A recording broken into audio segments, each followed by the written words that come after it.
Hello and greetings from across the media multiverse. Now, if you're a filmmaker and you wish to remake a story that has been adapted numerous times before, but you also wish people to come in and see it, one of the things you've got to work out is how are you going to retell this story? For example, in this particular case, I am looking at Sir Arthur Conan Doyle's novel, The Hound of the Baskervilles. Now, this has been done before numerous occasions, the most famous, of course, being the Jeremy Brett version, the Basil Rathbone version. Peter Cushing did it twice, once for Hammer, once for the BBC. There was a Tom Baker version. It's been done on numerous occasions. So what is it that you can do to make people who've seen one of those other versions watch it again? That is audience number one. You then have audience number two, and that is this could be somebody's entry point to both The Hound of the Baskerville and the world of Sherlock Holmes generally. They may never have seen a Sherlock Holmes film before. They may never have read a Sherlock Holmes book before. So you've got to entice them in. And then you've got people number three, and that is the purists who just love Sir Arthur Conan Doyle's novel and don't want to see any deviation from it. So it is with great to the director, the writer and the production team behind the 2002 production of The Hound of the Baskerville that they managed to make a version that was new, it was fresh, but it was also faithful to the original book. Now, this 2002 version that stars Richard Roxburgh as Sherlock Holmes and Ian Hart as Dr. Watson is just superb. I just love it. The production is very atmospheric. It is very realistic. Everybody in the story, in the film, just feels like a real person talking properly rather than a character in a story, as sometimes these programs can feel like. But it's not just the people that speak, so does the scenery. Dartmouth Moor just looks so desolate. The streets of London scream out the filthiness and the difference between the rich and the poor. There is a gritty realism that just engages at all levels. As you may have guessed, this review is going to be generally positive.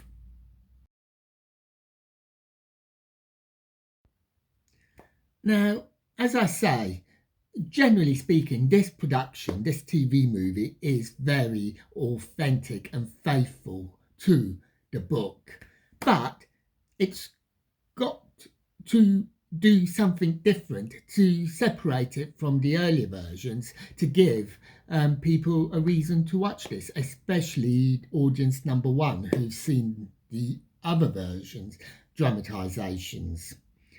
Now, one of the differences is at the very beginning, we see the convict running through the moor over the rolling credits. And indeed, in this production, more emphasis is given to the convict than in other versions. We also have a seance halfway through, a seance that conjures up the Hound of the Baskervilles. Also, it is worth noting that this TV movie was shown on British television by the BBC on Boxing Day in 2002. And as such, being part of the Christmas package from the BBC, Christmas festivities were inserted into the storyline, and they were done so seamlessly. And there's loads of other additions, which I am not going to go into too much detail because it would just be a list. But a lot are also spoilerific, and as with all my reviews, I try to keep it as spoiler-free as I possibly can.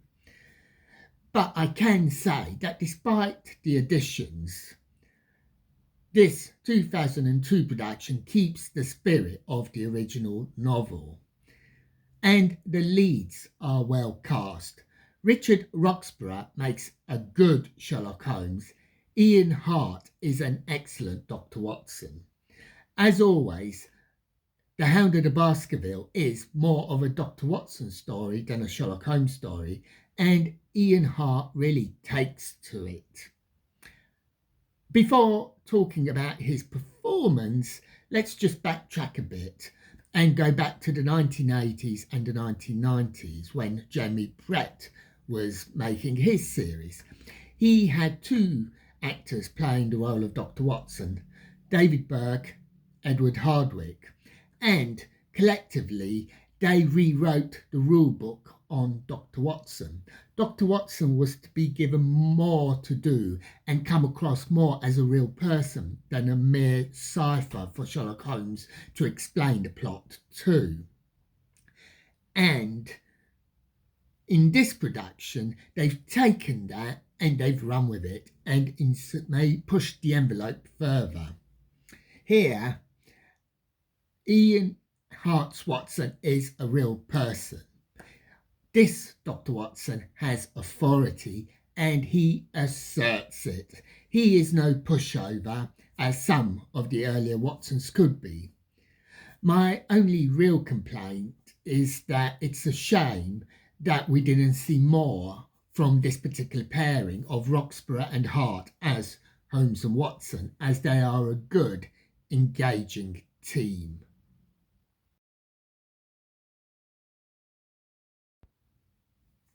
And the casting continues with people like John Nettles, Lisa Tarbuck and Richard E. Grant, amongst many others.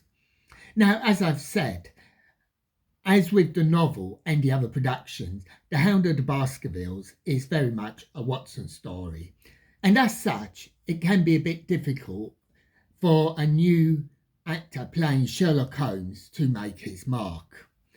But here, in the latter half, when Holmes returns to the case, Roxburgh is given plenty to do, and like Hart, he really goes for it. This is a good pairing. Now, I love the ending. It is remarkable and I just love it. But I'm going to be careful how I talk about it because, as always, I want to keep it spoiler free. I want you to enjoy this as much as I do. Now, as you will know, the storyline is that Sir Henry Baskerville goes back to Baskerville Hall to get his birthright, but there is a legend that the Baskervilles are attacked and killed by the Hound of the Baskervilles. Now, we always see at the end Sir Henry and the Hound come face to face as the Hound tries to rip off and kill Sir Henry, and the same thing happens here. But here it is the bloodiest fight I have ever seen between Sir Henry and the Hound. I just don't think I've seen anything grittier, nastier, more brutal in a Sherlock Holmes story, and it is a real edge of the seat stuff. I also like how we see Sherlock Holmes drowning in quicksand on the moor, and whilst he's sinking in the quicksand, he is taunted by the villain of the piece, who shall remain nameless. I love how, at the end, Dr. Watson gets bloodied and hurt. I love how Inspector Lestrade gets shot at. And why do I love all these bits? Because, as I said at the beginning, these are real people in real situations, and the situations are really dangerous, and they come to the fore in this TV movie. There is a real human dynamic here that runs through the production that isn't always seen in other versions, however good those other versions are in their own right. This production is a real breath of fresh air. It successfully puts a fresh slant to a story that's regarded as the definitive Sherlock Holmes adventure. And a huge to the director for this feat, genuinely so.